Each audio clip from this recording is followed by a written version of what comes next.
Greetings and welcome to a Stormi Folf thing. And this is a computer, and I broke it. Well, not this particular computer, but anyway. Hi everyone, I'm Stormi, and as most of y'all know, I am pretty big on all things tech. When I was but a wee Folf in the days of Rocco's modern life, I broke computers, VCRs, TVs, DVD players. If it was electronic, I broke it. But it wasn't out of rage or getting teabagged in a round of Halo, but because I just had to know how everything worked. I wanted to peek inside my favorite gadgets and learn how those zeros and ones made the fastest hedgehog zip across my screen, even if it meant breaking it apart. As weird as it sounds, dissecting my devices actually provided me with a sense of comfort. And it's not exactly an unusual phenomenon either, particularly for those of us on the spectrum. When you're a kid, the world just seems more magical, inviting, colorful. So I just had to know what made everything so colorful and magical. It didn't matter how silly, trivial, or arbitrary it was, but destroying the family computer didn't come without consequences.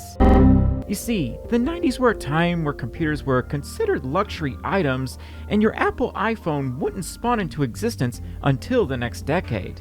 Back then, most people didn't even have access to the internet, and many had never even heard of such a thing. So having a computer back then really was a big deal. And if you were really well off, it had its own bedroom. Our first computer was actually pretty outdated, but I thought it was so cool how you could, get this, listen to CDs on it. And unless your cabinet is full of ibuprofen, Tylenol, and Icy Hot, this might strike you as a bit odd. But that's right, little Stormi had dug into their dad's 80s butt rock collection, stuck it in the disk drive, and proceeded to break it. By some stroke of the universe, my finger got caught in the disk tray, jammed the gears, and that fancy schmancy CD drive turned into a fancy turd nugget. I didn't care for the music nearly as much as I cared for just figuring out how everything worked. It mystified me. Sticking my ear to the computer, listening to the gears just shift about, I was so excited and nervous that my finger grew a brain and found its way into the disk tray, which somehow also destroyed the rest of the computer. And that takes skill. This, however, unfortunately wouldn't be the first. As I got older and explored the realms of flash games and GeoCities, I learned what a virus was, and being the innocent, naive Stormi that I was, proceeded to download every download accelerator, super duper computer speed upper 3000 software that I saw, and I didn't stop there. I broke my friend's computer too. Just download more RAM, bro. To say I should have been banned from any internet-connected apparatus within a 5,000 light-year radius would be an understatement. I fell for almost every scam in the book. What followed was viruses galore, corrupted files, and I ain't even gonna talk about the Kazaa saga. If you know, you know. And you know, it's time to take your meds. It's actually time to take my meds. Hang on a second. I would also mess about with critical boot files, trying to undelete System32, and half the time the computer would just die. Curiosity didn't kill the cat, it killed my computer privileges. But I broke more than just the family PC. I stuck pennies in the VCR, stuck a magnet on the TV, poured water into my Sonic 2 cartridge because I thought it needed a bath, hacked my flash camera so I kept blinding people, took apart my Sega and broke the RF shield because I couldn't get the Sonic 2 level select code to work, stuck a pencil in my grandpa's TV, broke 3 PlayStations. Enough! Making mistakes and doing dumb things is, quite frankly, just part of growing up. Now that doesn't mean you should go off and just do whatever comes to mind, but you should be curious within reason. Let your imagination run wild, but don't end up in jail for it either. The point is, I broke a lot of things, but as I got older, all that destructive experience would actually come in handy.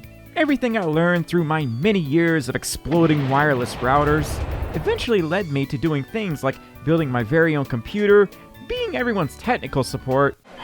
Did you try turning it off and on again? A career in video editing, and today, ascending to a full-time content creator. All thanks to viewers like you. Thank you. Oh, my back. Fast forward to 2025 and technology is better than ever. You need some updates. Time for some updates. Updates. Get your fresh updates. Why can't I hold all these updates? The updated age has begun.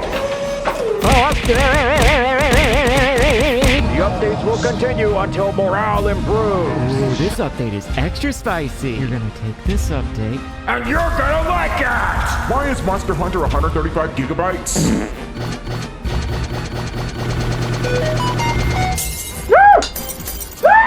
Okay, this sucks. Maybe I'll just read something instead. It can't get any worse, right? The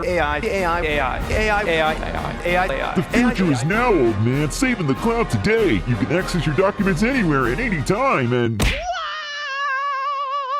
This sucks! Does technology just suck now, or am I just becoming an old fart? Yes and no. Here we have the electronic Swiss Army knife, aka smartphone, granting us answers to nearly any established knowledge we can think of, nothing short of a modern miracle. Gaming, virtual reality, and advancements in medical tech have all helped make the world a slightly less stressful place, in some ways. It's only natural that games would get bigger as computers evolve. Everything's more powerful, faster, and easier to access, but there comes a point where ease of access could actually cause more harm than good. Hey, oh, God, allergies. Have you noticed how awful Google search is these days? Why do smart TVs take so long to turn on compared to the old boob tubes? Do we really need software updates every 5 seconds? Does everything have to be a subscription model? Why are so many games broken from day one? Why do so many of them require you to be online now? And to my millennial siblings, Stop giving your babies iPads! my point is, none of this happened until the internet enveloped every single aspect of our daily lives. Enshittification. Imagine if someone invented a toilet where the seat locked itself if it was in the middle of an update, or if the Wi-Fi was down. That's legitimately terrifying. Can we just, go back to the library and read Goosebumps or something? I may be somewhat bitter and set in my old ways, but I don't think I'm alone here. When I was growing up, boomers frequently uttered such popular phrases as, "Oh, they don't make them like they used to," and I'd roll my eyes at them, but am I becoming the same thing I once made fun of? Taking things apart isn't nearly as fun anymore either. I don't know if I've just gotten older, what with planned obsolescence and all. But seriously, have you seen how hard it is to disassemble an iPhone? It's like performing surgery! Sure, I could learn, but needless to say, my Walmart screwdriver set ain't gonna help me here. And although most tech seems disposable by design these days, there are at least a handful of companies committed to making the devices easily repairable and long-lasting. What are some of your gripes with modern tech? Am I alone in this dystopian mindset, or are you part of the resistance? Let me know your thoughts in the comments. There's a lot more I could say on this topic, but I'll have to save that all for another time. If you enjoyed my millennial mumblings, like this video, comment, subscriblioni, and consider tapping that join button down below or supporting me on my Patreon for perks like early access to vids, my Discord server, deleted scenes, and more.